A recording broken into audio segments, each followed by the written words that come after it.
Meltdown Monday, that's what we're calling it now until proven otherwise here on Chicago Bears Now. My name is Harrison Graham. We're going to get you caught up on the latest surrounding this football team. Matt Eberflus talking on radio this morning to the media this afternoon. It's just all bad. But we're going to be here for all of it. Sorry, firing off a tweet here. Shout out your city. Let us know where you guys are watching from. That way, Producer Rolly and I can give you guys shout-outs here on the show. And we're going to be here all year long, every Monday, every Thursday, every game day. We're going to be going live. LaCora in Chicago. We got Andrew in Dublin, Ireland. John in Montgomery, Illinois. Jace in Harlan, Kentucky. Maxwell in Thornton, Illinois. Jaron Thomas, Noblesville, Indiana. Larry in Bartlett, Illinois. We got RL in Weed, California. Could use some of that after watching this Bears team every week. Anthony Brown in Yuba, Arizona. We got Andrew in Hobart, Indiana. Fort Wayne in the chat. We got Jeff in San Antonio. Scott in Casa Grande, Arizona. Let's see. V Timeless in Fort Worth. Tim in Jonesville, Virginia. Tyson Bajent in the chat. Taylor Ridge, Illinois from Brian. Let's see, currently in Cortez, Colorado. What's up, Kyle? Colorado, the center of college football these days. Execute in Orland Park. We got Jason in Alpharetta, Georgia as well. So continue to shout out your city and let us know where you guys are calling from. We got Tom in Connecticut, Timothy in West Virginia, Brandon in Plainfield, Illinois. It's a tough day. Last week when I woke up on Monday, I definitely didn't feel good, but I got to be honest. I felt worse this Monday than I did last Monday, and I don't want to say I'll feel worse next Monday because I expect them to lose to the Chiefs regardless. Even if they were 2-0, I'd expect them to lose, but I think now I'm just like, well, that's just, they're clearly going to lose, so I don't know how I'll feel, but Rolly's here to help us out today, and I told Rolly I would cue this up to him. And I want to, first of all, you guys get your answers in. Is the Bears season over? Type Y for yes, type in for no. But Rolly last week, and I appreciated him doing this, he hopped on here and said, guys, the overreaction's too much. It's 1 week. Check yourselves. Come on. Is your statement the same after week 2, Rolly? It is not. After 2 weeks of watching this team, and I was very confident in the Bears' ability to get a win against the Tampa Bay Buccaneers, which evidently you were more confident than me, by the way. Evidently they were not. I am officially going to just declare this team stinks, and I'm actually going to go on record and join Larry Lapper and saying Ray. Justin Fields is not him. Do you think he's the biggest problem? We'll get to that in a second. I do not think he's the biggest problem, but I do think that he is too much of a problem to give him another year. I think what I would say, and look, we're going to dive into this. There's 15 more games to evaluate. Get your votes in yes or no. The bottom line is, unless something shifts quickly, I still think Justin Fields can be a good NFL quarterback, but I'm losing faith that it can happen in Chicago. It may just have to be somewhere else. And that sucks. Hopefully I'm wrong, but that's where we're at. Xavier says yes. Mavs Man says no. Here's some good news. The NFC North stinks, okay? You're a game out of first place. Even if you lose next week, which you're going to the Chiefs, most you can be back is 2 games. That's not some insurmountable thing, but you're going to have to play a lot better to start beating anybody. I mean, guys, Green Bay at home and at Tampa, I would say, were 2 of your easier-ish games on paper. Green Bay might be better than expected. Who knows? Tampa might be better than expected. Who knows? But it's not getting easier. Like, Kansas City on the road, that's an L. Denver at home, I know they're 0-2, but, I mean, at least they've been competitive. I don't know, man. I just don't know. Something I do know is Bears tickets are getting cheaper by the second at Soldier Field, and if you want to find the best deals on tickets, GameTime is the place to go. A brand new sponsor here at Chat Sports and at Bears Now. Go download the GameTime app today and plug in the promo code BearsChat to get $20 off your first order. Guys, I'll tell you a personal story. I went to the national championship game to watch my alma mater, TCU. We got waxed, but you know what? I didn't buy tickets until like 2 hours before the game. I was in Los Angeles for work. We were covering it. We didn't know if we were going to buy tickets and go to the game or not, but the day of, we were like, you know what, let's go. And literally 2 hours before kickoff, we were like, okay, we need to get tickets now, and the GameTime app delivered. We were able to find tickets last minute. We found the most competitive prices with GameTime, and we were able to go to the game. It sucked to watch my college lose, but I still got to go watch them play for a national championship, which was pretty cool, and that may not have happened without the GameTime app. So get $20 off with promo code BearsChat right now. Last-minute tickets for concerts, games, White Sox, Cubs, Bull season's just around the corner. Bears tickets are getting cheaper by the second, like I said as well. And here's the deal. If you find ticket prices that are cheaper on other sites and you show GameTime, prove it to them, they will give you 110% credit. So say it's, for example, $110 for a ticket or $100 for a ticket on another site. For you, it's going to be less than $100. They're going to give you a better deal. GameTime wants you guys to be able to get your tickets at a fair price. So download the GameTime app, create an account today, and be sure to use that promo code BearsChat to get $20 off your first purchase. Terms apply. Again, create an account and redeem with that code BearsChat for $20 off. Download the GameTime app today. Last-minute tickets, lowest price guaranteed. We appreciate GameTime for sponsoring today's live show. Okay, Super Chat's flying in, and we do have a Super Chat menu if you guys want to get wild, because all you can do is just power through it these days. Marty K says, we need a QB who can process the middle part of playing quarterback. I agree. That, quote, I can throw any pass in any window guy. Wide receivers are open. He's just either A, doesn't have the confidence to make the throw, or B, have the balls to take risks. Here's the frustrating part, Marty. Sometimes it's not even risky, the ones he's turning down. I know everybody is screen grabbing that one play, and it's like, how do you not throw this? And yeah, it looks bad. I don't try to go there. Remember that Mitch play several years ago where they screenshot and there's a guy right in front of him wide open? You don't know what the reads are. Now, it's pretty glaring, and if you watch the tape, you see multiple plays where receivers were open and he's just not seeing it. So here, I said it last week, I'll say it again. He's either not seeing it or he's not trusting it. I don't know which is worse. But then you see that drive late in the game to cut it to 3 where he just lets it rip 3 times in a row, and you're just like, why can't we see more of that? Like that touchdown pass to Chase Claypool, pretty damn confident throw. Right at the end of his drop, boom, sets his feet and fires for a touchdown. No hesitation. We need a lot more of that. His good is good. The problem is we don't see the good nearly often enough. Here's our Super Chat menu. So since Marty sent in 20, Rolly and I will each take a shot. First-time supers, I'll do 5 jumping jacks. $10 Super Chat is a shot of Fireball. $50, we'll do a beer bong, which I'll have to pull from the Super Chat apparatus wall, which is in the other room if we get a 50. And then for $100, you can get a sticker on the Bears Helmet Hall of Fame here. A lot of new members from yesterday. We still have to get, who's that? Jim, James, Courier, whatever his name was. We got to get him on there a couple times because he balled out yesterday. Poppy Chulo sits with the 2, says QB draft preference outside of Caleb Williams.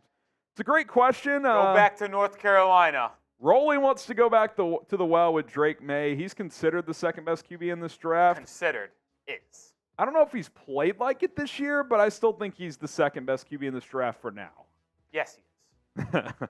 Has he played better this year than he did last year? Yes. Are you just saying that? He's had a couple bad INTs, I won't lie. Yeah. But considering that he does not have an NFL talent at wide receiver like he did last year with Josh Downs, it's a little tougher to find I get it. some weapons open over the field. He also has a new offensive coordinator. He worked really well with, what's his name? Fucker, he went to Wisconsin. The offensive coordinator. It doesn't matter. New offensive coordinator. Yeah. No, I still like Drake Maye. I do wonder if Bears fans would just get PTSD, though, because it didn't work with Mitch. The difference is, though, is Maye will have had 2 years starting under his belt. Mitch only started for 1 year. And there's a long history of guys who only started 1 year in college struggling in the NFL. and that would not be the case with Maye. So, yeah, it's I'd probably lean Maye right now. Papi Chulo sits, but we're actually going to do a segment later today of Justin Fields' replacements if he keeps struggling. Like if he has a bad year and they go in a different direction. So we'll take a look at a bunch of different guys and I'll break those players down. George D, even though we are all pissed, still have 2 first-round picks. Yeah, I mean, that's the good news. You're still built up to add to this team in the future. Here's the frustrating part, George. You just have so many questions now. Like the coaching staff. Can we say with any confidence it's a good staff? No. Justin Fields, can we say at this exact moment with any confidence he's the long-term answer? No. The defense, not good. A lot of the additions Ryan Poles has made have not played well. So it's like you might have more holes than you knew. And here's the thing. You really want Justin Fields to be the guy, and you still do. Like, I'm not completely off the ledge yet, although I'm losing faith, at least here in Chicago. You really want him to pan out because you want those 2 first-round picks to not have to be used on a quarterback. Imagine if Fields is or turned out to be the guy. Then you can add 2 really good players.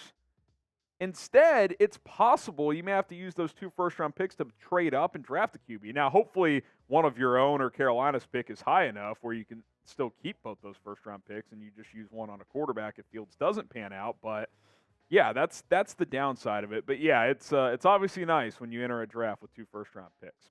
All right, who is the biggest problem out of these 4 people? Justin Fields, if you think it's him, type JF. Luke Getsy, small photo Luke, type LG. Matt Eberflus, type ME. Ryan Poles, type RP. And by the way, we'll address the poll question in a minute, Rolly. Those percentages go down by the week. I think last week, what was it, like 68, 69%? Like, it's painful. Painful. Viper says Justin Fields. Xavier says Matt Eberflus. John Hood and Luke say Luke Getsy. Phil says Eberflus. And you're seeing here's the problem. And Rolly, feel free to chime in. The only initials we're not seeing a lot of is polls, but there are a few of those in there. When all of them are getting votes, that's even scarier because you're like, who do you trust? I tell you who I don't trust, Matt Eberflus. Yeah. And I told you this in the office. Sometimes it just comes down to the eye test. And when you look at that little photo right there of Matt Eberflus, does that scream to you a head coach in the National Football League? To me, it does not. It doesn't. And the way I see him walk and move and talk on the sidelines, it makes it even worse. Eberflus has to go. And Getsy, like what speaks confidence in Getsy? Like, I asked this question yesterday. What are the Bears good at? Or I'll ask it in a different way. What are you confident in with the Bears? I know you have a good kicker. I feel confident every time Cairo Santos steps up to the plate. And I feel confident when you target DJ Moore, good things happen. Beyond that, there's nothing I can point to. Hell, Yannick Ngakoue's whiffing sacks out there. It's the Bears curse. Like, you come here and you get worse. It's unbelievable. Timothy Smith, I like Williams at QB, but I'm not confident he'd want to come to a dysfunctional organization like the Bears. There's been chatter from Caleb Williams' dad that if they feel like the team that gets the number 1 pick is a dysfunctional franchise, then he could go back to USC. Now, I feel like that's a big bluff, and here's why. A, you can't go back to college forever. Like, you're just risking next year. Like, A, you're risking injury, and B, if a team gets the number 1 pick, there's going to be some level of dysfunction, right? So, like, I mean, you're picking between bad options at that point. So, and also, like, with how, like, and it's, I'm not saying it's cocky in a bad way, but with how cocky Caleb Williams is, like, if I'm him and I have the chance to be this franchise's savior, like, that's a pretty intriguing challenge to me. Now, maybe he just doesn't care. He's like, I'm not going to that place. But, yeah, that'll be interesting to see how it plays out, Timothy. Sealand, hey, round of applause to the man. Sealand, we got you 3 stickers on the Bears Helmet Hall of Fame. 1, 2, 3. You almost have your own row here. Rolly and I did a boot race yesterday, and we got to take those shots for that 10. Or I got to take 2, and Rolly's got to take 1 because we got a 20 and a 10. But Justin Fields equals Taysom Hill. I won't go that far. He's a better thrower of the football. Oh, do you want to toss me the other one? Yeah. Hands? Hands. Yeah, he's not in the Taysom Hill category. Call me crazy. If it doesn't work in Chicago, I still think the right coach could make Justin Fields work. Maybe I'm wrong, I don't know, but I feel like they've overcoached him or something because like everything, and I think you'd agree with this to an extent, Rolly, everything with Fields looks slow.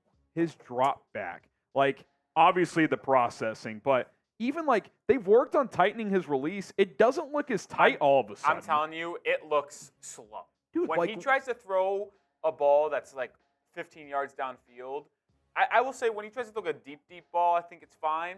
But when he tries to fire a dart 15 yards to the sideline or something, like I feel like he just winds up so much. Dude, and here's the thing, like they worked on that, and last year, like it actually kind of like it got tighter, but now it's gotten worse, and that's why like I still have to point to the coaching line. I'm like, how is it getting worse? Like he was at a certain level. It should not go down. Like, you know what I mean? Like it should not go backwards, which is like, have they overcoached him? Like I just don't know. I won't go as far as the Taysom Hill thing. Marty K says Eberflus will be fired by season's end. Yeah, I mean, look, if they suck, if they're a 3-4 win team again, I mean, I don't know how you give them a third year because it's like the team has to improve. Like whether or not all the additions have been the right ones, you are objectively a better roster than last year, and it looks pretty similar. That's a problem. Like it's not just your 0-2. You got outplayed in both games by a pretty wide margin. That's not good. And it's about to be 0-3 too, so buckle up. Mavs man with the 10. I already took my 2. Rolly, did you take one, Rolly? Okay, he says, I still think Fields can be great. It's just the plays he misses are amplified when Getsy calls plays that don't play to his strengths, like an offense that makes Tom Brady a mobile QB wouldn't work. Yeah, like, Rolly, we're going to flash a graphic later. Justin Fields has it's either 4 or 5 design runs the entire season. How is that possible? Like I don't care if Fields looks like the best passer in the NFL. It should be more than that. Like, competency at its finest. It's just, it doesn't make any sense. Like, I don't care if he looks like prime Peyton Manning. If you have a 4-3 quarterback, you should run him more. Oh, it's just sick. It's just sick. Benzel, appreciate the $1. Super chat. Appreciate everybody donating. I know everybody wants to weigh in here. Taylor says they ruined Fields. They won't let Fields play to his strengths. Let him out of pocket. He is probably told not to. Bears coaches are off. Look, I've made this clear, and I know Larry's coming up here in a couple. Fields has been bad. I don't know how much clearer I could say it. Like, I said it yesterday. I said it after week 1. If it continues like this, he won't be here. Like, I don't care how bad the coaching is. Like, the great ones find a way. And he's not. Like, he's turning down open receivers. I don't know what he's doing. But that doesn't mean the coaching hasn't been bad either. Like, both can be true. It was true with Nagy and Trubisky. They were both bad. Like, Rolly doesn't want to hear it, but they both weren't adequate. Like, that's just the bottom line. Benzel with the 1. Appreciate it, my brother. Gary, the window is closed for this coaching staff and Fields. Harrison, too much bad, not enough potential to good to risk continuing with the team's rest. I don't know what you mean by rest, but yeah, I mean, look, we'd have to see a drastic uptick the rest of the season for A, Fields to be here long term, and B, for this coaching staff to be here. I mean, it looks really bad. It looks incompetent at every level. Larry still blaming coaching, unbelievable. Again, I just said Fields has been bad. Like, he doesn't look good at all. It's been bad, and if it continues like this, he won't be here, and he shouldn't be here. Let me challenge you, though, Larry. Do you think this coaching staff is doing a good job? Be honest. Like, do you think they're doing a good job? I'm not just talking about Getsy. I'm talking about the whole thing. Like, you guys want a stat? The Chicago Bears have lost 12 games in a row and have given up 25 or more points in all 12 of those games.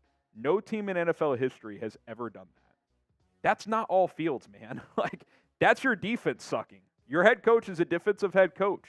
Like, at some point, it's more than one guy. Like, that's what I would challenge you with, Larry. Like, I get it. You don't like Fields. I'm losing faith. I don't think he's been good. And at this point, if you ask me if I think he'll be the long-term answer, I'd probably have to say no. But I'm not going to say he's the only problem because I just don't think that's true.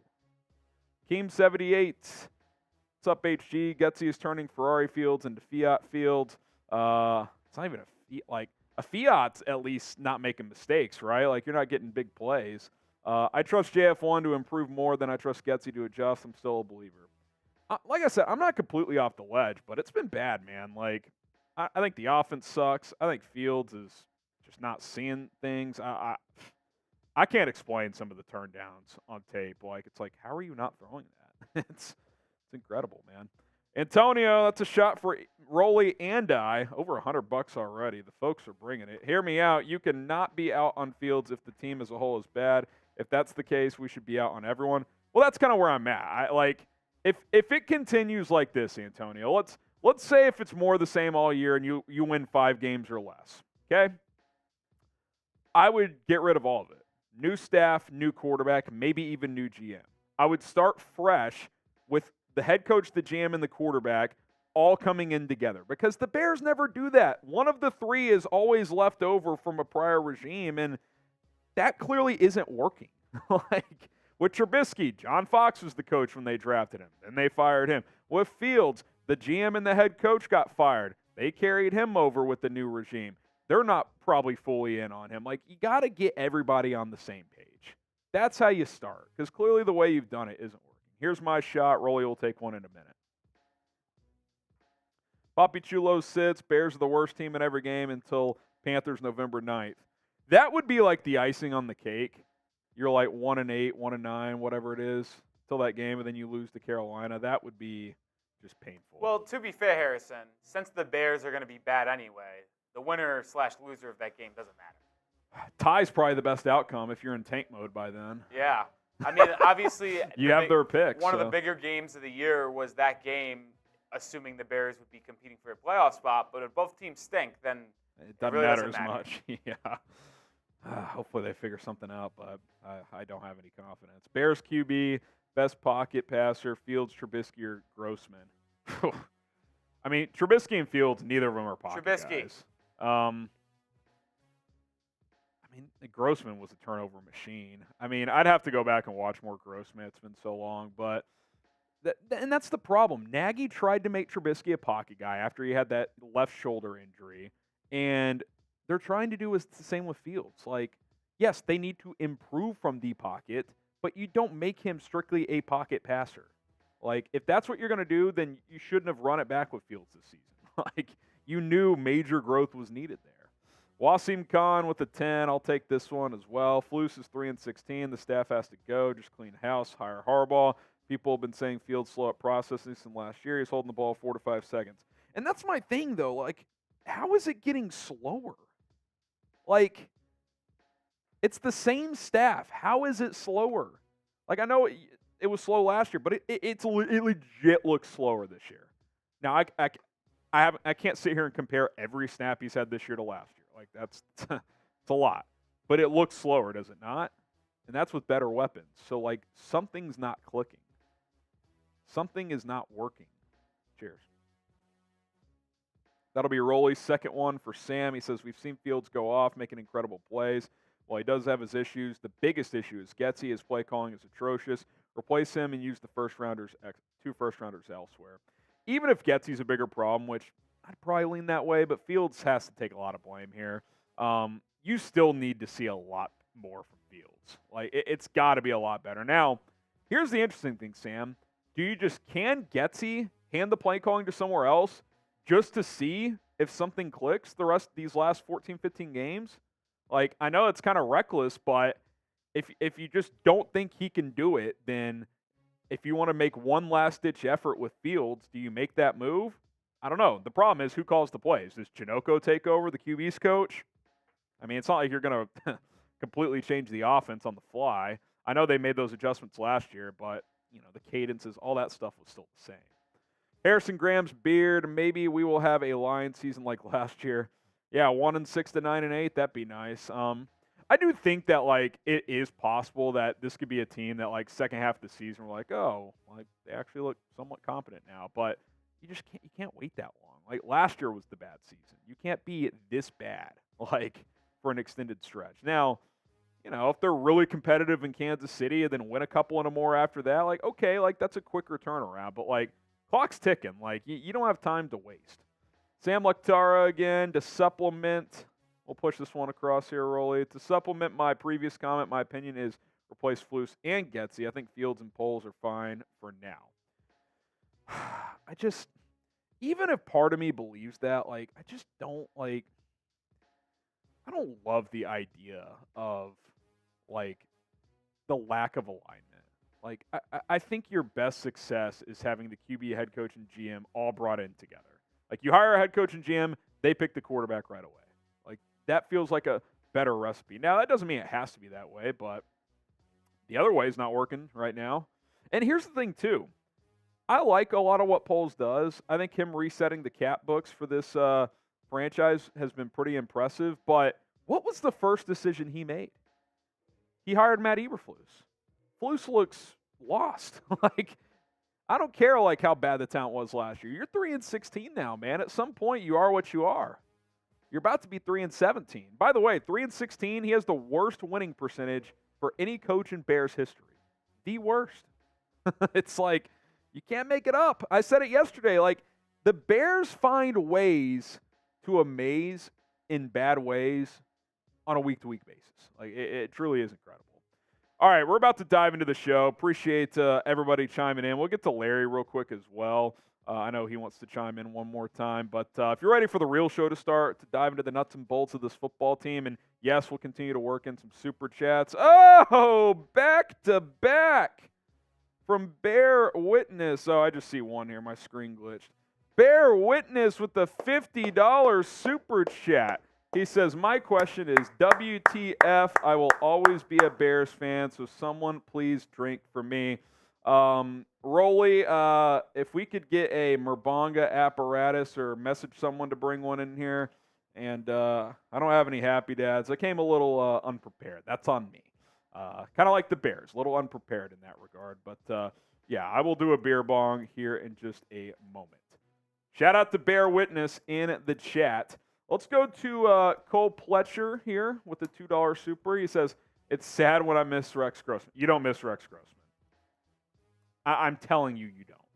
You do not miss Rex Grossman. Do you miss Jay Cutler? Maybe. But you don't miss Rex Grossman. Believe me. You don't want that. Sangray, yo, admit I've been right since last year. Listen, I don't know what your original. I think it was way too early when guys like you and Larry were saying it, but like, yeah, it's trending in that direction. I feel like y'all were calling him busts before he even had a chance to prove, but hey, it's not looking good. That's for sure. Mike Riley, even with other issues, clearly Justin Fields throws too late. Yeah, he sees it too late, man. You just got to pull the trigger, and occasionally he'll just stop back and rip, and it's like, just do that more, man. Trust it, rip it. He clearly doesn't trust it. Larry, why isn't Trubisky excelling if it's coaching? He's a great athlete. When is it enough? 12 in a row. He should have won an accident by now.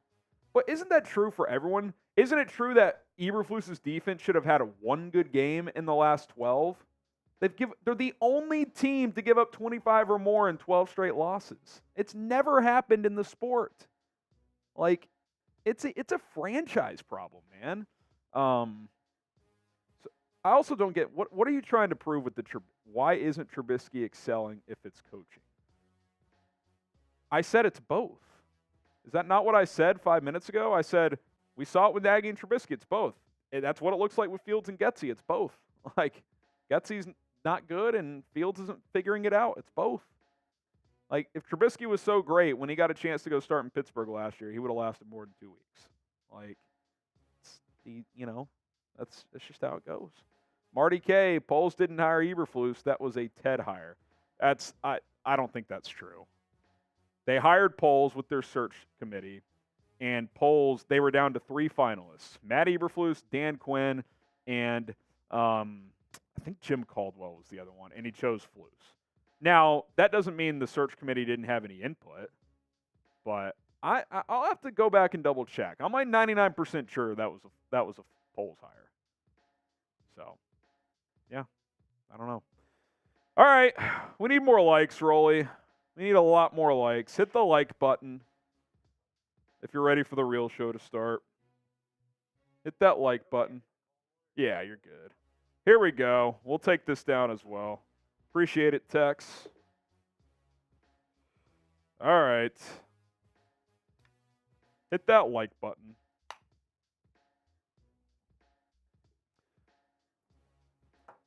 Also, line up my 2 shots I got to take. Oh, man.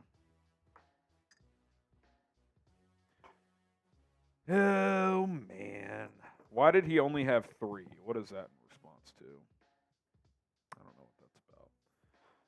Hit that like button, fellas, and I'm going to take this down. Chug, chug, chug, chug, chug, chug. It's hard to get excited, man. It really is. It's sad. Your boy Boogie says David would have been perfect. You know? Tex grabbed me an ice cold beer. I mean, happy that. It could not, I think it was in the freezer. It could not have been colder. God. Yeah, I mean, the Dable thing is interesting. I think him and Joe Shane in New York was kind of just like always going to happen. They came from Buffalo. The geography makes sense. Like, we don't know for sure, but it's hard to know. I will say this. If Dan Quinn wanted the job, if you're going to hire a defensive guy, why not hire the guy who's done the job before? And say what you want about what happened in Atlanta after that Super Bowl collapse. He got them to a Super Bowl. And do you see what Dallas's defense does? Now, maybe he's just a great coordinator. I don't know. But they are, like, unreal defensively. I mean, there's people in Dallas that don't want to, like, they would rather fire McCarthy and promote Quinn than lose Dan Quinn. Like, those are real conversations that happen in Dallas. So, all right, here's what's coming up live on the show. The latest Bears news and rumors, a couple of injury updates, plus Matt Eberflus speaking to the fans directly. Interesting stuff there. Hashtag Bears or Super Chat. We'll take some questions as well. And Justin Fields replacements if he does not work out. I'm not fully there yet, but I think we're trending in that direction, unfortunately. I hope I'm wrong, but there's still time, but clock is ticking. All of that and more coming up here on Chicago Bears Now. Before we dive into today's Bears Now episode, are you a subscriber here on the channel? If you are, that makes you a real one. That makes you a baller here on Chicago Bears Now. So if you are, pat yourself on the back. Hell, like the video. If not, join the family today. Hit that sub button. We publish multiple videos per day. Go live every single game day, every single Monday, every single Thursday as well. You're not going to find more content around the Chicago Bears than you will here on this channel. So join us for free.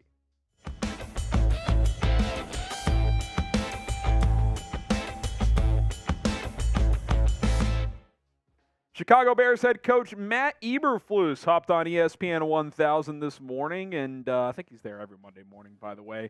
And I thought he said something interesting. He kind of delivered a message to the fans, if you will. Here's what he had to say about the slow start to the 2023 season. He said, "Have the belief.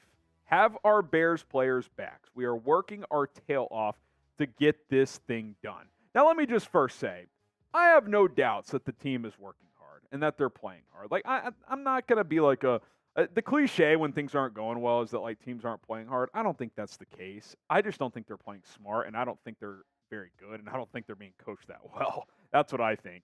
But does anybody know what the number 329 means? Any takers? What does the number 329 mean? Maybe a couple of y'all will get that in the live chat or in the comments.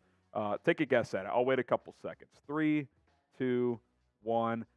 329 days without a win. Think about that. And I know there's 8 months between seasons. Whatever. But you've gone almost a calendar year. I mean, you're like Northwestern football, man. Like, it's unbelievable. The Bears have lost 12 straight games and have not won a game since October 24th, 2022 against the New England Patriots. Suck it, Rolly. The last win for the Chicago Bears. You just gave me a look of disgust. But it truly is remarkable, this streak of negativity. Interesting note from Fox Sports that The Athletic actually tweeted out. This is an unbelievable stat. Teams to lose 12 straight games while surrendering 25 points or more in every one of those games in NFL history. Only the Bears, which the last 10 games last year and the first 2 of this year have done that. No other team in the history of this sport has lost 12 in a row and given up 25 or more in all 12 of those games. So it's kind of hard to have the belief, Coach. You know what I'm saying? Like, I get a lot down the stretch last year. Like, it was better off losing to an extent. Like, it's not maybe great for the culture, for the current players, but to get that number 1 pick, like, I get the value in that. But at some point, you've got to win a freaking game. Like, it's hard to have the belief. Have our backs. Have the belief. Yeah, hey, you're working hard. That's your damn job, man. That's like the minimum, like, of being a professional athlete or really an employee of any job is, hey, work hard. But at some point, it's about results. If I come on here and talk every day and 50 people watch our shows and not the 1.2 million views we've gotten in the last month, if we're getting 50 views instead of 1 million in a month, I'm not going to be here very long because I'm not delivering good enough results. The Bears have to fucking win games, man. The Matt Eberflus is 3-16, about to be 3-17 after a loss at Kansas City. So yeah, it's kind of hard to have the belief if we're being completely honest. Do you still believe in this Bears team? I don't see how you could. Type B for believe or type D for don't. I am firmly in the don't category. I'm not going to pick them to win this week. Assuming they lose this week, I'm not picking them to beat Denver, which Denver at home is one of your easiest games left. It's not looking good, man. B for believe, D for don't. What say you down in the comments? Okay, just when you think it can't get worse. Poor Luke Getsy. Not actually. I don't feel bad for the guy. Dan Orlovsky, and I tweeted this out. He ripped Luke Getsy earlier this morning. Here was the quote from Dan Orlovsky. He said, first play we're going to run. This is him breaking down film on his Twitter page. Go check out the tweet I put out at HGramNFL. First play, we're going to run a traditional screen to the right. All right, we got a good start. Penalty, not ideal, but not a huge deal. All right, next play. Literally the very next play. We're going to run the exact same thing to the exact same side. I don't know if I've seen that done, where they run the exact traditional screen to the same side. Shaq Barrett and Levante David have played 10,000 snaps together. Of course they're going to sniff stuff like this out. It's the same play. It's not on the quarterback. It's indefensible play calling. It really is. And by the way, to add insult to injury, he actually called it 3 times in a row. At least I'm about 98% sure. Remember the first play of that drive when they got pinned back and the Bucs jumped off sides and it was such an offsides, they basically blew the play dead because Fields was about to get rocked, and he kind of fluttered it for a pick, but the play was blown dead. That was also, it looked like a screen. I think it was another screen, so he did it 3 times in a row. How do you do that if you're Luke Getsy? It is unreal. The quarterback deserves blame. We're going to talk about the quarterback too, but that is big. Like, that's fireable. It really is, man. It is unbelievable.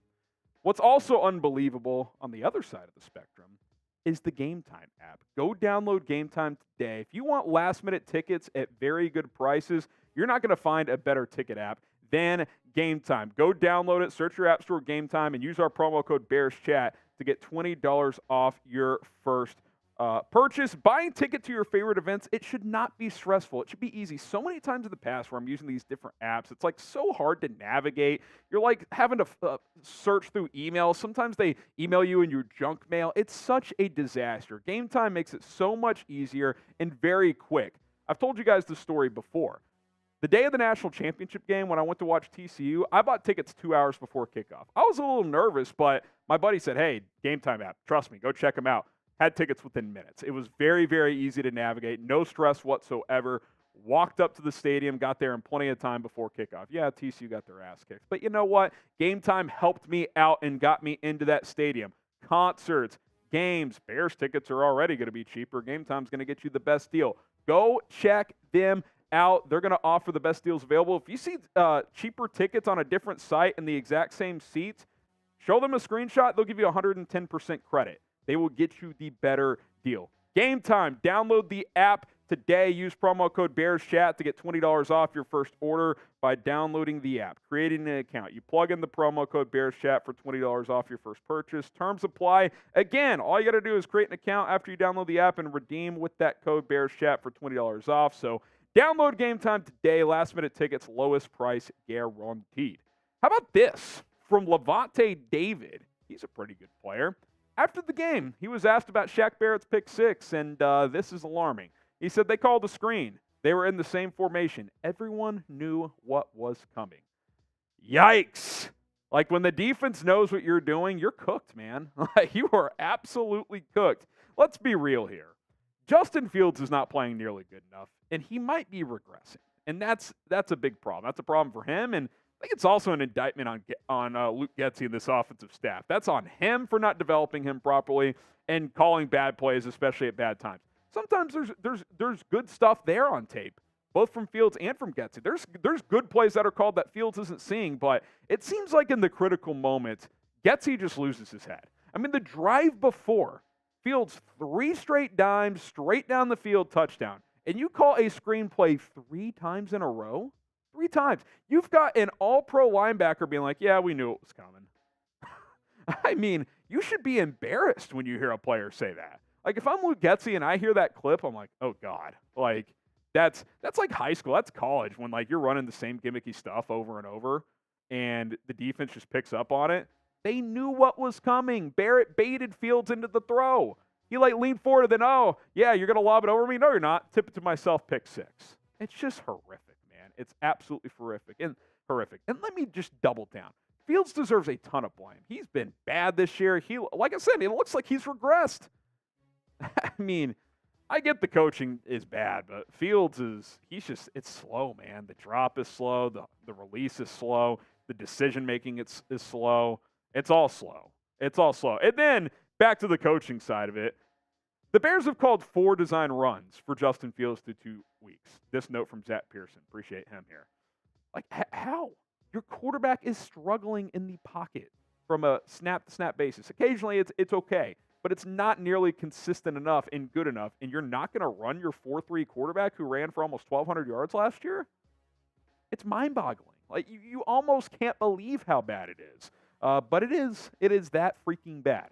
Who is the bigger problem on the offense right now? If you think it's Justin Fields type JF, if you think it's Luke Getsy type LG, I think they're both big problems right now. I would lean Getsy ever so slightly because at least play to your quarterback's strengths, get him on the run, both as a passer and a runner. But Fields deserves a lot of blame here. I'd probably go like 55-45. It's bad in both regards. All right, a couple injury notes here. Darnell Mooney said he aggravated a knee bruise, said he'll be good. He said there were a couple plays early on where he connected knee to knee with the defensive back like 2 or 3 times early in the game, and that knee was just struggling to bend later on. So they held him out. He said he'll be good, though. I think he'll play this week. I don't think this is one of those where you're too concerned long-term. Jeremy Fowler doubled down on that last night with a report saying it's an injury that's not considered serious, just a bit of a bone bruise. So obviously that's a good sign. You need him out there. Rolly and I were so confused during the game. We're like, where's Darnell Mooney? And then obviously that would explain it. And then Eddie Jackson.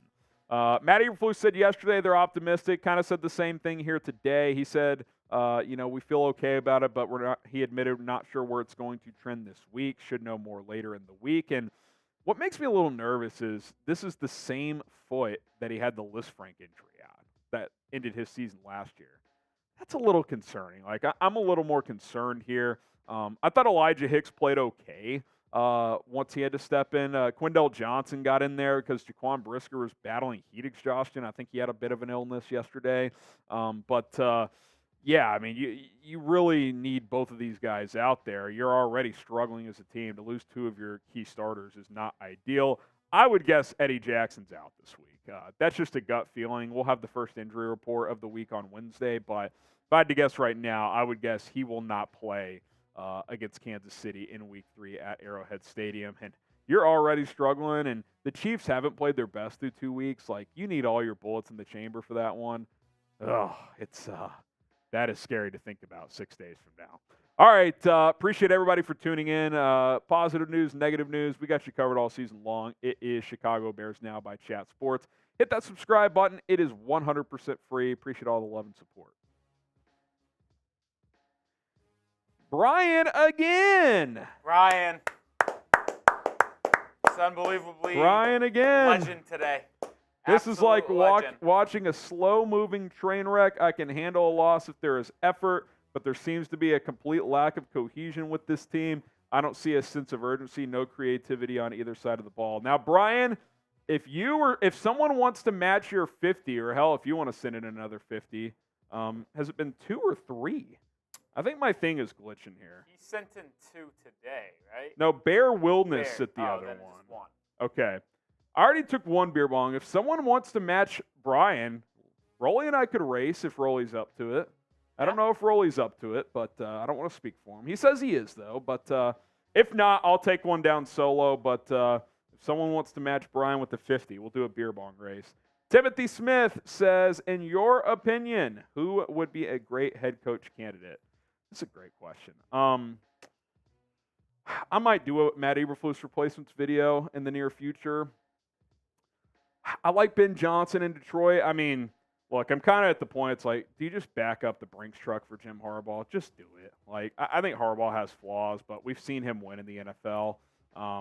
Apparently, they weren't willing to match his price last time, but it's like, come on, man. You're the Chicago Bears. You're like the 4th most valuable franchise in the NFL. Just get it done. Do whatever it takes. And it kind of feels like Harbaugh could be willing to leave Michigan for the right situation. Like, I think he's tired of some of the NCAA crap. He had to do the 3-game self-imposed suspension to start this year. So maybe he would be someone.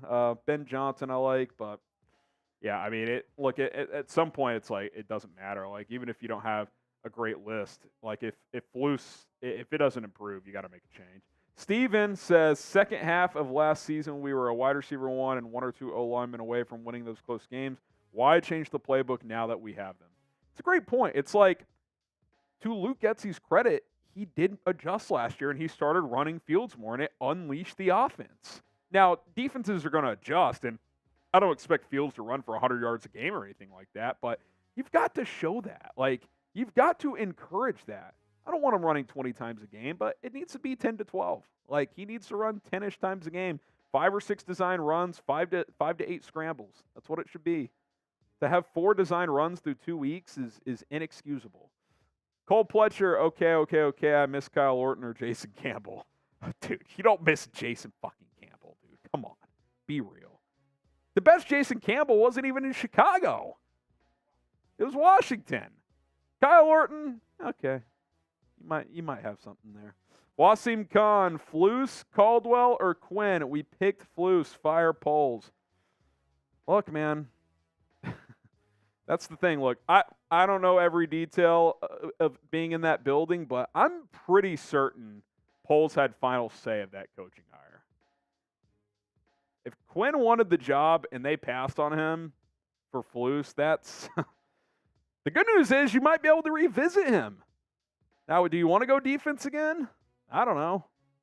But damn. Larry, there is Harrison's. Larry, for someone who can't stand me, you always come back, which I'm always very curious about. But I love you whether the feeling's mutual or not, Larry. He says, there have been more teams that allowed 24 points or more in that stretch. Difference is they won the games. Okay, hold on. Wait, that was the graphic, though, Larry. The stat was no teams have lost 12 in a row, and in those 12 losses, given up 25 or more. I didn't skew anything. I stated the stat. Yeah, I'm sure there have been teams that have given up 25 or more in 12 straight games. If anything, Larry, that's more of an indictment on the staff. Now, I think you're probably saying it, well, that's an indictment on Fields. Which, yeah, he's part of it. But, like, can your defense at some point make a freaking stop? Flus admitted it today. He's like, yeah, he'd like to have that 3rd and 14 back where we got torched. He literally said that. Like, dude, you're giving up like 57% on 3rd down this year. You can't get off the field. Baker Mayfield looks like Joe Montana all of a sudden. Come on, man. It's more than Fields. Fields is a problem. He's not the only problem, though. You know that, Larry. Like, I think what he's saying is, like, if you just swap out QBs, everything changes. Like, yeah, it might change some, but it's bad, man. Kyle, beginning to think the ownership is not committed to do whatever is needed to bring in the winning culture. I mean, look, to the ownership credit, and I know no one wants to hear this. I mean, they demoted Ted Phillips. They got him out of there. They brought in Kevin Warren to be the team president. They hired Poles, who picked a head coach. Like, they kind of have the ownership has kind of changed how they've done things forever, to be fair, right? They would have never had a guy like Kevin Warren as team president 2 years ago. Like, I don't know what the root of the problem is. Like, I'm not blaming ownership, but like there's a lot of issues beyond ownership. Emiliano, get a new coaching staff, trade number 1 pick if you get it, keep Fields, draft Marvin Harrison Jr. and or Olu, the Penn State guy, forget how to pronounce his name, or left tackle with the 2 bigs or D-line. Here, that's the scary part too, Rolly, is while I don't think anyone thought Braxton Jones was a future All-Pro, I think at least we were hopeful that he could be the serviceable option at left tackle for a while. He looks like he's regressed. Like, if you need a left tackle too, think about what you need. Braxton Jones kind of stinks. Your defensive line needs a complete overhaul still, okay? Braxton Jones doesn't look good at left tackle. You don't have a center. Lucas Patrick's done after this year. You'd like to think you have Tevin Jenkins. He's under contract next year. You can't trust him to stay healthy, so you need another guard. Thoughts and prayers with Nate Davis. That's a question mark, though. We don't know what that's going to look like moving forward. I like what I've seen from Darnell Wright as a rookie right tackle, but, like, that's the best you got? Like, so your whole O-line needs work. Your D-line needs work. Like, you got a lot of problems. George D., and then we got a little race here, Rolly. JF1 is not a pocket passer. Luke Getsy needs to adjust. Agreed. Fields needs to play better too, but Getsy does need to adjust. Larry, they gave up 20 points. He can't overcome that. I thought Fields sucked yesterday. Like, I've said that. Like, yeah, like yesterday out of the 12 games, 7 of them were from the offense. Do you think calling 3 running back screens in a row at the end of the game is good coaching? Answer me. Do you think the same screen, by the way, 3 in a row? Do you think that's good coaching? I'll hang up and listen. Bear witness with the 50. Dalton Reisner to Minnesota. Ah, yes. Bear witness, best part of the season so far. Cheers. So I got a second happy dad here for me on this beer chug. Rolly's going to go get a beer bong, and we'll do a little race here. Go get Kyle Long on the O-line. He's done. He's done. He is done. Someone says this Lions fan just wasted $5 on a Bears podcast. Oh, they do it all the time. They do it all the time. They do it all the time.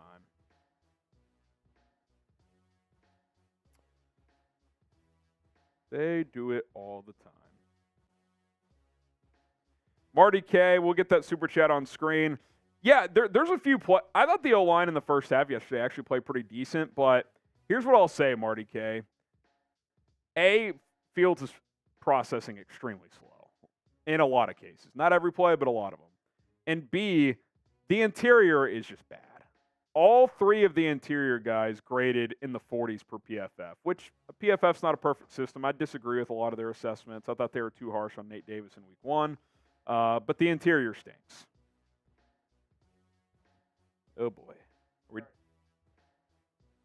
All right, Rolly and I are going to race. Timothy with the 50. Is a second race going to come? If we get another 50, we'll have 2 races. We'll do one now and one after our next segment. Unreal. All right, let's do the first one here.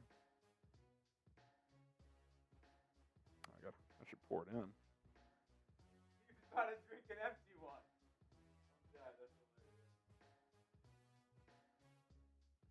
All right.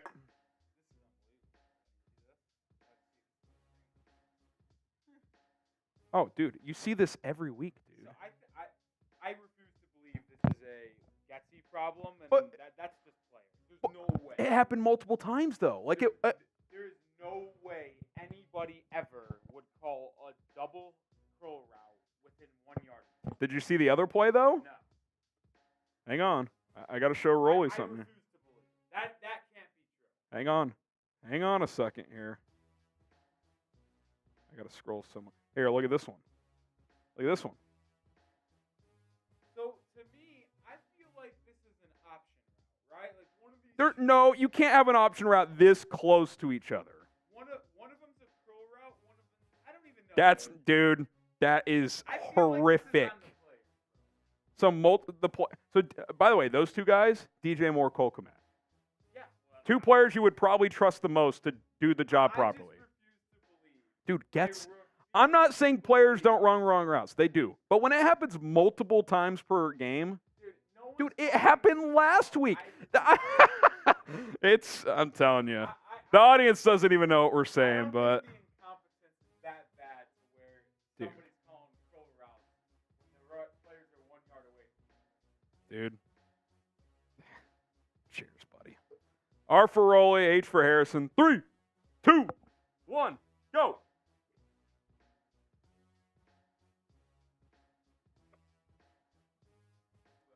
I think you barely got me there. Shit. All right. We got a mailbag to get into. Hashtag Bears or Super Chat.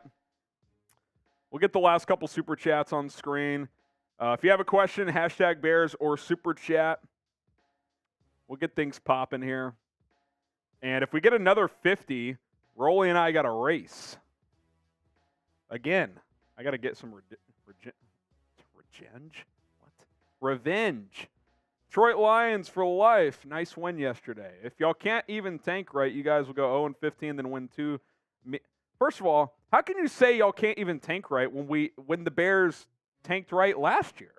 That's the one thing they've done well under this regime. But, yeah. Okay, Emiliano. Olu and Alt left tackle. Cooper Beebe. We end up better up with 2 of the 5 at least in next year's draft. Yeah, all those guys. Good offensive lineman. Yeah, you got to get a couple new guys in here. Marty K, I'll defend the offensive line. Fields had an average of 2.6 seconds in the pocket, tied best in the league. How about he gets the ball out fast? Yeah, he absolutely has to get it out faster. Those numbers always get skewed though, because the question I always have is like, how much of that is inflated by a couple of plays? Like the 2 sacks he took late in the first half where he just has it forever, like that's just horrendous QB play. But then you see other plays throughout the game, it's like, Lucas Patrick, he got thrown to the side. Cody Whitehair, he's a cooked product. Like, I think the O-line, and I think Rolly would attest, I thought in the first half they actually played pretty well. In the second half, I thought Tampa got after him. But, yeah, I mean, Fields has plenty of time to make a lot of these throws. There's no doubt. There's no doubt. Timothy with the 50 says, I'm at the point where I want to see how Bagent plays as a starter. I said this yesterday. I'll say it again. The fact that Peterman's the backup, I think shows that Bagent's just not there yet. Now, I say that in the sense that this coaching staff that I don't trust is making that decision. So maybe they're just stupid. But the only time I really would want to see Bagent this year is if you're in week 12, 13, and it's just gone horrifically wrong, and you've moved on. You've decided as a franchise, you've moved on from Justin Fields. Sure, play Bagent the final month of the year. But, like, until then, playing him now doesn't help you at all because, A, it plummets Justin Fields' trade value. Plummets it. And, B, I don't think there's any scenario where Bagent would be the starter next year. Like, unless he came in and literally was Brock Purdy, led this team to the playoffs in, like, the NFC title game, that would be the only way. And you're not making that move right now. You're just not. So, who knows? I mean, I'd make him the backup. Like, if Fields got hurt in a game, why would I want to watch Nathan Peterman? That's a waste.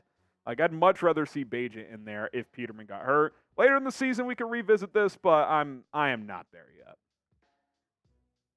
Hashtag Bears, Super Chat. We'll take your questions here on the show.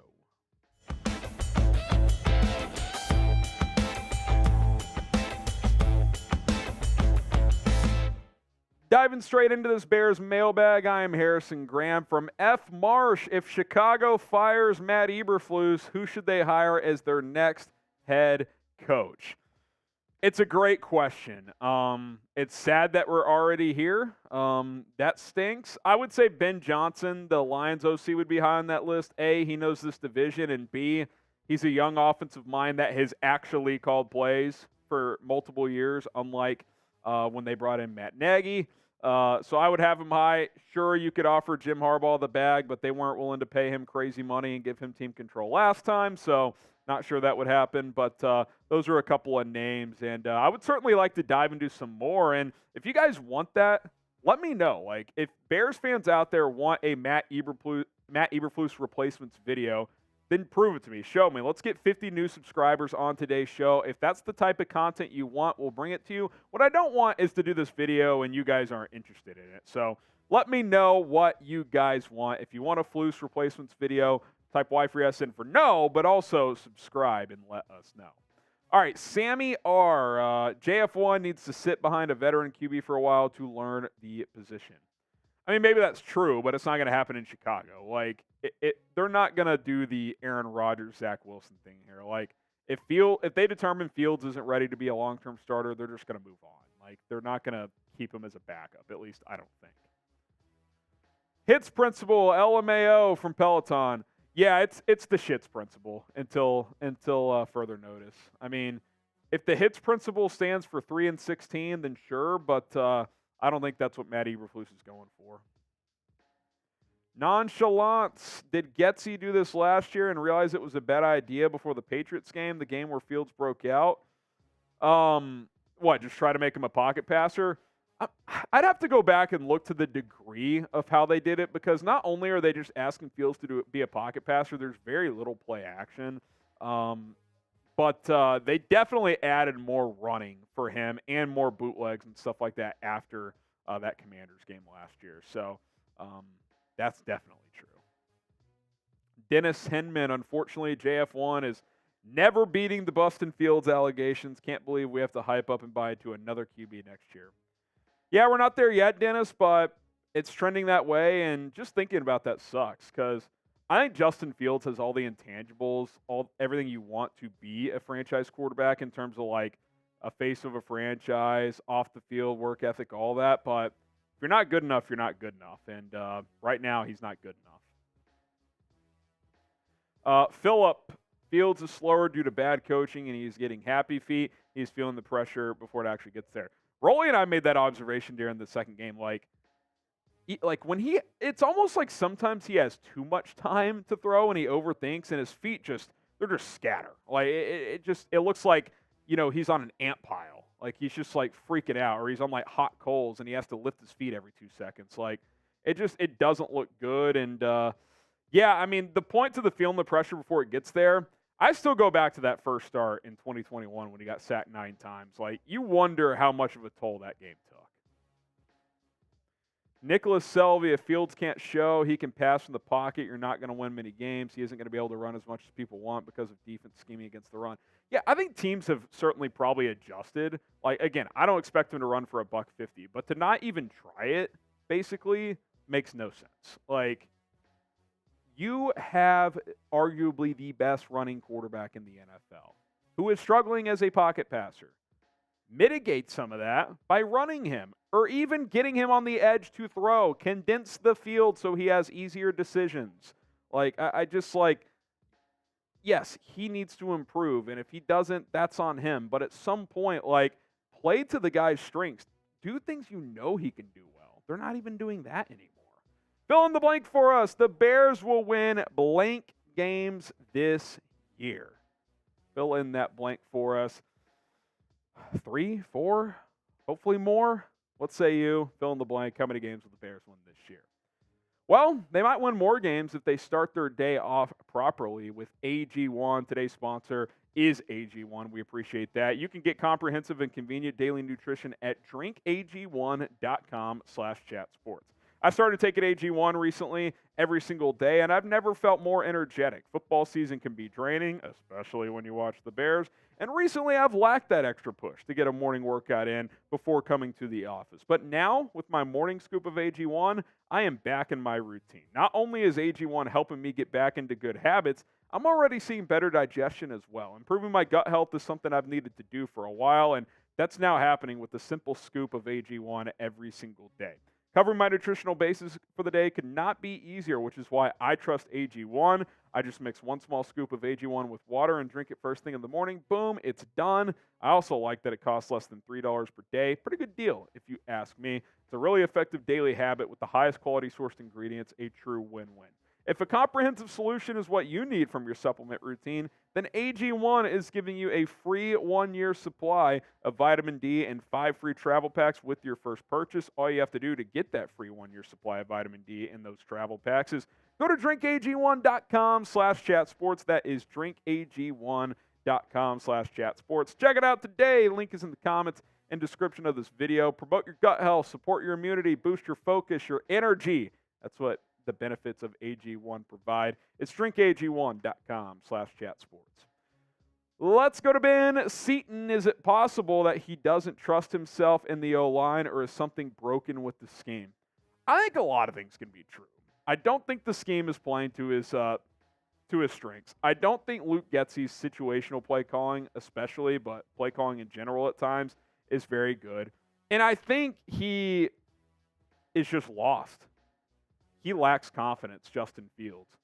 I don't know what's happened. To me, even at times when he struggled early in his career, I never thought he lacked confidence. He was coming out of Ohio State, and even some his rookie year, he was always a big game hunter. He wanted to make the big throw, the big play, and he just doesn't pull the trigger anymore. I don't know if they've coached it out of him, and it's he's scared to do it now if he's not seeing it, but the word broken feels right, and not just for Fields, not just for Getsy, definitely for both of them, but just for the team, the franchise. Nothing's working, guys. That's the disappointing part. Tim Griffin, can we put in Bajan after week 5 if we start 0-5 and see what we have in them? I mean, yeah, the Bears can do what they want. I don't think they'll do it that early, personally. I think it would be week 10 or later if they were going to make that move. Sure, if you're 0-8, maybe you do it. I don't know, but hopefully that's not the case. First time super chatter, that's 5 jumping jacks. 3, 4, 5. Shout out to Styles222. Give me Coach Prime. He'll bring in an amazing staff and create a winning organization within a season. I'll take Shedeur, Shiloh, and Hunter. Let's freaking go. As intriguing as I am by that, Deion Sanders actually came out recently and said, I'll never coach in the NFL. Now, he could change his mind. He said he doesn't believe that he can motivate grown men who are making millions of dollars. I still think people would want to play for Deion, but it does feel like he's a better fit for the college game, especially with the way the college game's trending. But, hey, I'm intrigued, no doubt about it. I just don't think he would do it. Sam Rojas. Hard for Claypool and Mooney to ask for contracts when they don't get the ball. They are hurting Fields and receivers. Yeah, I mean, look, I can't really defend Claypool. I thought he actually played hard yesterday. He had the nice touchdown. Definitely the best game of his Bears career. But we're still talking about 3 catches, 36 yards, and a touchdown. He had a critical penalty late in the game. And yeah, it's hard to defend Claypool. I applaud the effort. I definitely would keep playing him moving forward. If he had an awful game again and bad effort, he could have been benched. I definitely don't think that should happen or will happen. But yeah, I mean, obviously receivers who want to get paid, they need to get the ball. So it is what it is. I will say this about Mooney, though. He led the team in receiving week 1, and then he left week 2 with an injury. So I don't know if that's really if he really applies 2 weeks into the season. Andrew, if the coaching staff does get fired by the end of the season, how do you feel about Kevin Warren being a big part of the selection process for the new staff? He has to be a part of it. He's the team president. Now, do you bring in outside football minds to help again this time around? Maybe you don't do Bill Polian, who's 85 years old. But, yeah, I think he would be a part of it. My gut feeling, and I don't know how I feel about this because I would almost want to start from scratch, but my gut feeling is that Poles would still be here, so Poles and Warren would maybe spearhead that search, but who knows? I don't know. I don't know what could happen. I mean, if things go really bad, I think anything's on the table. I really, really do. Who's the Bears' best player right now? I think it's clearly DJ Moore, but like after that, you could make a strong argument that this team's second best player is kicker Cairo Santos. And that is not where you want to be as an organization. So let me know, who is the Bears' best player? Speed Shadow, I think we are all looking at this the wrong way. I don't think they're telling him not to run, but he is holding onto the ball too long and he is missing up receivers and it is too late to run. What I'm talking about more, though, Speed, is like designed runs. Yeah, like it's weird that when plays break down or when he's not pulling the trigger that he's not scrambling as well. Like last year, there were a couple sacks he took yesterday where he just ran right into him. Like, dude, like evade right or left. I'm talking about the lack of designed runs. Like, they're not calling hardly any. They've called 4 in 2 games. It's not nearly enough. And I think we've all been on record saying he's holding the ball too long and he's not throwing the ball to open receivers. Like, I think we've been on record for that. So I agree with you on that. I'm talking about the lack of the play is designed for him to run the football. We haven't seen here. Not even just that. How about designed get him on the edge to run or pass? Bootlegs, sprint outs, misdirections where he has a run-pass option. There's not nearly enough of that stuff. DC Viper, should Roschon be the starting running back next week? It was criminal that Roschon didn't play more. He ripped off a 29-yard run fairly early in that game, and then we never saw him again. And you know what else was weird against the Bucs? You get the ball back with 2:20 left or whatever. You're backed up. You're clearly going to need pass protection. And he's a better pass catcher than Khalil Herbert, in my opinion. And you go with Herbert. Why? Why would you do that? Roschon, that is when you need him most. You're playing a blitzing team. It's clear passing situation. It's 2-minute drill. Roschon should be on the field in those situations. Jake, start Dan Feeney. Agreed. Lucas Patrick freaking stinks. He is a cooked product. And quite frankly, hey, you want to be real for changes this year? When Tevin Jenkins is back and healthy, he starts over Cody Whitehair. Dan Feeney starts over Lucas Patrick. Cody Whitehair has been a great ambassador and a good player for this team for a long time, but he's washed. It's over. Like Cody Whitehair is, it's time. Daily basis, appreciate the super chat. My friend Fields went from being the only reason we were in games to becoming a liability. The roster got better, but the team got worse. To me, that's coaching. It's a great way of putting it. And I've had that same thought. I'm like, how is he regressing when the weapons are better? That doesn't add up. Like, Fields deserves a ton of blame, and he may not be the guy. And I'm leaning that way. But for him to actually get worse, it'd be one thing if the improvement was minimal or if there wasn't much improvement. But for it to look worse and slower, like, what's going on? That doesn't make any sense to me. Sager, looking forward to Bieniemy coming in next year. Said from the start, Flus was a terrible hire, that we need an offensive mind. Yeah, I mean, look, I'm more open to Bieniemy now than I was a year ago. Look, in reality, they were never going to hire Bieniemy after they hired Nagy. It would have been like the same, like, just like the outlook of that would not have been great. Like, yeah, let's hire Andy Reid's OC who didn't call plays. Well, now Bieniemy is calling plays, and Washington looks pretty damn good. He's making Sam Howell look pretty damn good. Like, if Washington's a good team this year, Bieniemy should get a head coaching job. He should have already. I understand why the Bears weren't the team that did it, but I'm way more open to that idea if this level of play continues throughout this season from Washington's offense. Rom Pandy, it would be crazy to see 0-15 Bears versus 0-15 Cardinals in Week 16. Don't say that, man. And by the way, if that happens and the Bears don't tank, then they should really fire everybody. Although, let's be real. If you're 0-15, someone's been fired by then. Like, there's no way that everyone would still be in place if you're 0-15. So, yeah, that'd be nuts. I hope that's not the case. At HGramNFL, that's where you can find me if we didn't get your questions answered. It's at HGramNFL on Twitter. Same handle on Instagram as well. Cole Pletcher, I miss Brian Greasy. It's just a bit now, and I think the whole bit is that the Bears have never had a quarterback. That's the whole thing. Amari Johnson, Bryce already looking like a stud for us. Is he, though? They've played one game. How many points they score against Atlanta last week? 10, but that's because the Falcons' defense is really good. Yeah, but let's. I like Bryce Young, but let's not crown him. Like, he's played one game and scored 10 points. Like, no. Isaiah Harrison Graham for head coach 2024. I love your takes. I'm better at talking about the team than coaching the team, but shit, when you watch this team, you almost feel like you could do a better job. I mean, it's just that bad. So, but I'm good. That being said, I would love that NFL head coaching money. Puppy Chulo sits. Bears couldn't afford Reisner at 1. They could, but yeah, I mean, why sign Dalton Reisner when you have Cody Whitehair? I don't know, guys. Paleo, that's a shot from me. Says, why are the Bears so shy about not starting Dan Feeney or Tyree Carter? They can't be any worse. I'm tired of the vet leadership BS logic for Patrick and Whitehair. Yeah, like, I almost understand it for Whitehair because he's been a good player for this franchise for so long. The Lucas Patrick thing is just stupid. Just because Getsy came from Green Bay and knows Patrick doesn't mean you should play him.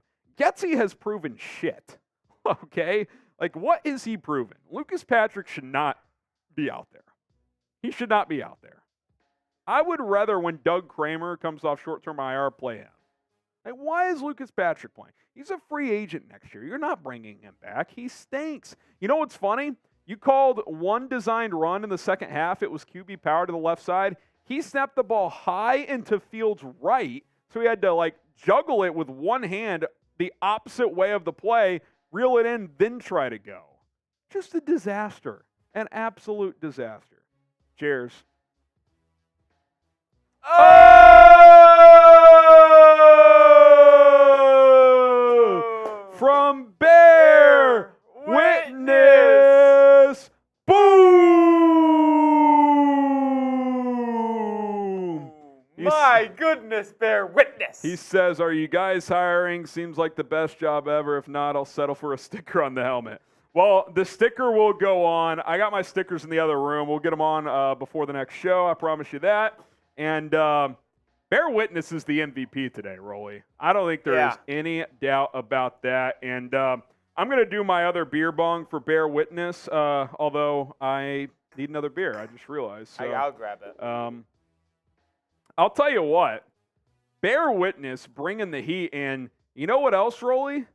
We're at $520 in Super Chats on a little Monday stream. Can we just give a round of applause to the people here?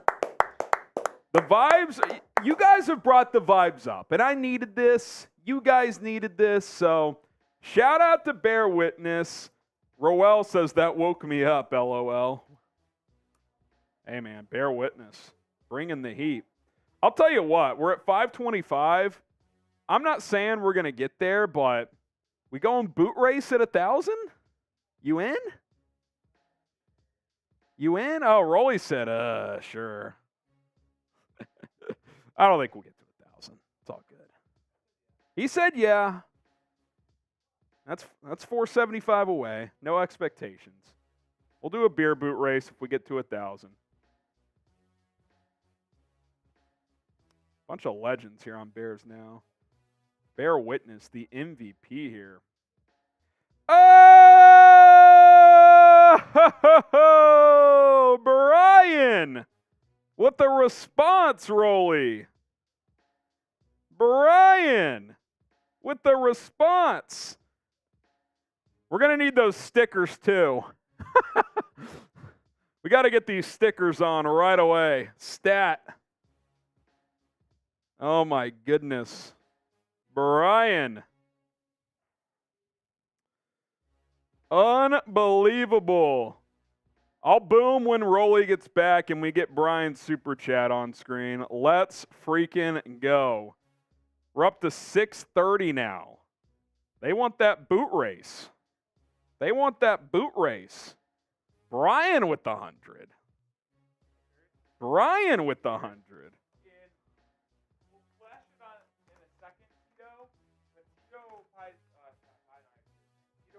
Yeah. Came in the chat and sent a $5 super chat of what did I win? This is what you won yesterday.